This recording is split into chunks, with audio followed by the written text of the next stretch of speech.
Well, the recent mass shootings impact our feelings of safety and security. Yeah, so the big question is, what should you and your children do in an active shooter scenario? Joining us live to talk about that is safety expert Adam Coughran. He's the president of Safe Kids, Inc. So thank you for being here, first of all. You're welcome. I feel like we've had this conversation many times before, but it's important to have it again. What is the advice about being in a situation like this, finding yourself in a situation with your children there too?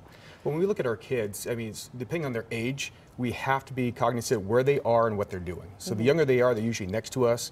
And we have to get into our kids or explain to them that if it's critical, if there's something that's happening, obey without delay.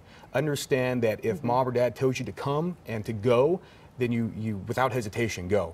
The older they get, where are they in the store? Do they have their phone on them? And start to understand that escape is probably going to be one of the best methods. And, one of the things we were talking about before the show was having a plan for your children and when to start that plan. Talk to us a little bit about how to start a plan with your child and what age you should start doing this by.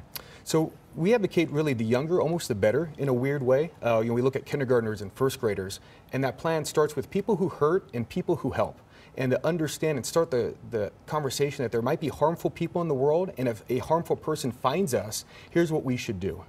As a parent of a very young child, I can understand the parents out there listening to this trying to balance the concern about inundating their young children with sort of the reality of the way the world is and bad news. And what do you say to a parent who's worried about talking to their kids about something like this so early? You know, to really sit down and have an honest conversation, and maybe through storytelling.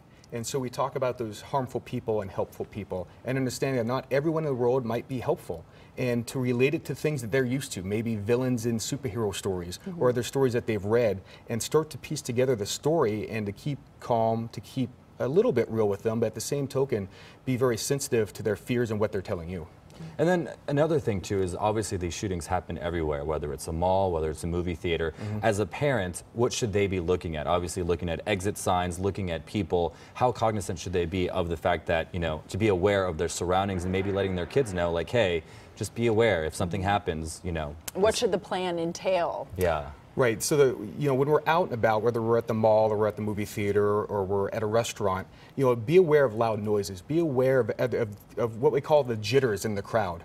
We're hearing stories about kids running through the mall in El Paso yelling active shooter, and the number of adults didn't really take them that seriously at first until they saw more and more people coming.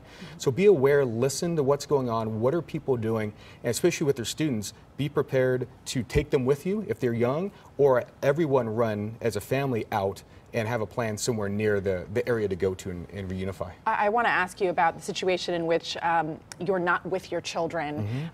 You mentioned we're seeing this everywhere, and that includes schools, that includes Sandy Hook Elementary School, for goodness sakes. What do you tell your kids, especially young children, about when you're not there and you can't grab them and go? How do you prepare them for that? We have to give them permission. And so, kids are bound by rules all the time. Don't run in the hallway. Don't go outside of the fence. Don't. And so we look at what are the times to break the rules. When might it be okay to run and run into somebody else's house that is trying to get people in, or into a store without you? It's okay to give our kids permission to do things in an emergency they might not normally do, and to give them permission to listen to their bodies. Their body is telling them to run or to hide or to do something to get themselves out of that scenario. Let them know that's okay, and that mom and dad and the rest of the family will find them. Sad reality, for sure. Well, Adam Coughran, thank you so much for your expertise. We really appreciate it. We'll make sure to get that video posted on cbsla.com.